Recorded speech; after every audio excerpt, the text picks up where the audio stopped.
इस बीच एक बार मैं मानस श्रीवास्तव का रुख कर रही, यूपी से ही हमारे साथ, लखनऊ से हमारे साथ जुड़ गए हैं। भाई ये फॉर्म 7 का जो ये महा घोटाला दिख रहा है, इसका कितना इंपैक्ट, क्योंकि यहां तो सीधे सीधे अब ये टारगेटेड वोट कि अब सीधा सीधा वोट बैंक को ही टारगेट करने वाली जो राजनीति यहां पर कही जा रही है, मतलब चुनावों को देखकर यह फॉर्म 7 के दुरुपयोग का मामला भी उठ गया। मानस जी देखिए, जब से एसआईआर की ये प्रक्रिया शुरू हुई है उत्तर प्रदेश में सबसे ज्यादा सियासत इसी पर हुई है। प्रक्रिया के दौरान भी हमने देखा, ड्राफ्ट रोल जब आया उसके बाद भी हमने देखा कि लगातार विपक्ष भारतीय जनता पार्टी पर हमलावर है। और अब ये एसआईआर की प्रक्रिया के दौरान ये जो फॉर्म 7 का मुद्दा उठाया, आप देखेंगे बीते 48 घंटों के दौरान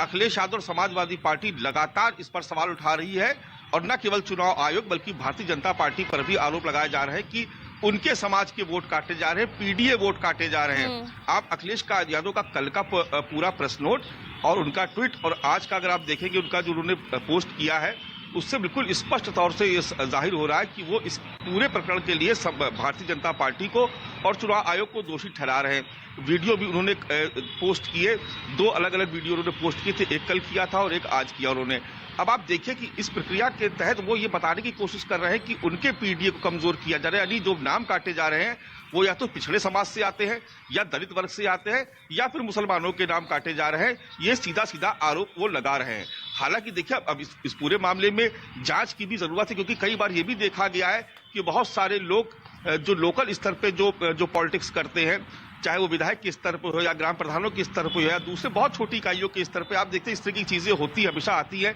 कि फर्जी तरीके से लोगों के नाम कटवा दिए जाते हैं अपना पॉलिटिकल माइलेज देने के लिए। जरूरी नहीं कि उसमें किसी पार्टी के आला कमान ने निर्देश दिया हो, ये जरूरी नहीं। कई बार इस तरह की चीजें स्थानीय स्तर पर होती है। लेकिन आपको इससे जुड़ी हुई एक खबर ही बता दी, हालांकि राजीव जी ने इसका जिक्र भी कर दिया था अभी थोड़ी देर पहले ही, लेकिन अभी राज्य निर्वाचन अधिकारी की तरफ से यह स्पष्ट किया गया है कि अब सबसे पहले जो शिकायत करता है उसकी पहले जांच होगी, उसके बाद आगे की कार्रवाई होगी। तो ये भी किसी निर्वाचन अधिकारी की तरफ से स्पष्ट कर दी गई है कि सीधे कार्रवाई नहीं की जाएगी, पहले जो शिकायत करता है उसकी प्रॉपर जांच की जाएगी। क्योंकि जो अखिलेश यादव ने जो पोस्ट किया है उसमें जो व्यक्ति जो बता रहा है उसके साथ जो दूसरा व्यक्ति खड़ा है वो कह रहा है कि शिकायत तो मैंने की ही नहीं, मेरा तो नाम ही नहीं है सर, मैं साइन ही नहीं करना जानता हूं, मैं तो अंगूठा लगाता हूं। तो अब इसको देखते हुए ये तय हुआ है बिल्कुल अभी अभी कि अब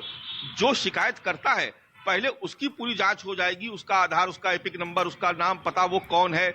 उससे जब उसकी तस्दीक हो जाएगी उसके बाद वो फॉर्म 7 की प्रक्रिया को आगे बढ़ाएंगे कि नाम काटा जाना है जरूरी या नहीं जरूरी है। यानी जांच उसकी नहीं होगी जिसका नाम कटवाने के लिए आवेदन दिया गया है, जांच उसकी होगी पहले जिसने आवेदन किया है। तो बहुत हद तक ये स्थिति इससे कंट्रोल में आ सकती है या सुधर सकती है। लेकिन फिर भी ये एक बहुत बड़ा चुनावी मुद्दा बन गया है और एसआईआर को लेके देखा था जैसे बिहार में हंगामा कटा हुआ था, बिल्कुल उससे भी ज्यादा हंगामा उत्तर प्रदेश में कटा हुआ है। हर एक मुद्दे पर जहां भी एसआईआर का नाम आता है वहां विपक्ष भारतीय जनता पार्टी की सरकार और चुनाव आयोग पर हमलावर होता है। ये बात सही की तमाम जगह गलतियां भी सामने आई और कई बार विपक्ष को ये मौका भी मिला कि वो उन गलतियों पर सवाल खड़े करे। लेकिन इसमें यह भी समझने वाली बात है कि इतना बड़ा उत्तर प्रदेश है, वहां पर हो सकता है कि कोई चूक हो जाए, लेकिन अंत में आखिर में अगर कोई वोटर ये खड़ा होता है, ऐसी कोई कम्युनिटी, ऐसा कोई समूह मिलता है जो ये कहे कि हमारा यहाँ बल्क पे नाम काट दिया गया, हमारा पूरा गांव था, पूरा गांव का गांव साफ हो गया,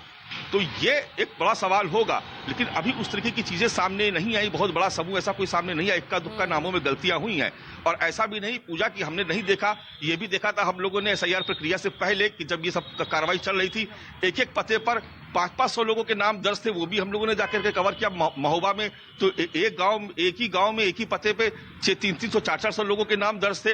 तो अब उसी की सुधार की प्रक्रिया हो रही है और इसमें ये बढ़ते बढ़ते इस पर सियासत लगातार गर्म है। अब आप देखिए 6 तारीख को यहाँ पर उत्तर प्रदेश में तमाम जगहों पर ये राज्य निर्वाचन अधिकारी की तरफ से बराबर ये प्रचार किया जा रहा है कि आप अगर आपका नाम कट गया है और आप यहाँ के मतदाता हैं तो आप अपने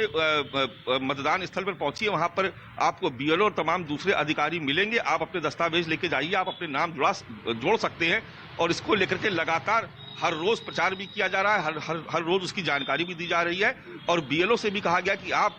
व्यक्तिगत तौर पर जाकर के उस मतदाता से मिलिए जिसके खिलाफ नोटिस जारी हुआ है उसको नोटिस रिसीव करवाइए, और आपने रिसीव करवाया इसके लिए बाकायदा फोटो खींचिए उसकी अपने मोबाइल से और उस सबको अपलोड करिए। ये नहीं हो सकता कि आपने किसी भी कह दिया कि मैंने नोटिस सर्व कर दी और उसके बाद उस तक नोटिस पहुंची नहीं। तो ये प्रक्रिया पारदर्शी बनी रहे, इसके लिए ये भी किया जा रहा है कि अगर किसी का नाम सूची से काटा गया है या सूची में उसके नाम पर कोई आपत्ति है, नोटिस उसको जारी हुआ है, तो नोटिस देते समय भी उसकी फोटो खींची जा रही है और फोटो खींचने के बाद उसको अपलोड किया जा रहा है और उसको बताया जा रहा है कि आपको इतने बजे से लेकर के इतने बजे के बीच में आपको इस स्थान पर पहुंचना है और इन दस्तावेजों के साथ आपको पहुंचना है। और उस पूरी प्रक्रिया को पारदर्शी बनाए जाने के लिए बराबर रिकॉर्डिंग की जा रही है उसकी। मोबाइल से मैंने खुद देखा कि तमाम बूथ पे मोबाइल से रिकॉर्डिंग की जा रही थी, जो बीएलओ तो मोबाइल से रिकॉर्ड कर रहे थे जो पूरा कन्वर्सेशन था या आपको नोटिस सर्व कर रहे हैं उन सब चीजों का, और बाकायदा आपको नोटिस देने के बाद उसके फोटो कॉपी पे साइन भी करवा रहे हैं और एक अपने पास रख रहे हैं और एक आपको दे रहे हैं जिसके खिलाफ नोटिस है। तो इस तरह की कवायद तो की जा रही है, लेकिन ये भी बात सही है कि अगर मान लीजिए कोई एक वीडियो पोस्ट किया गया है तो निश्चित तौर पर ये एक खामी तो है, ये जो अखिलेश यादव की तरफ से जो वीडियो पोस्ट किया गया। एक मामला अगर कोई आदमी कह रहा है कि ये एसआईआर को लेकर एक नया बवाल यहाँ पर खड़ा हो जाता है, ये तो हम लगातार देख ही रहे हैं।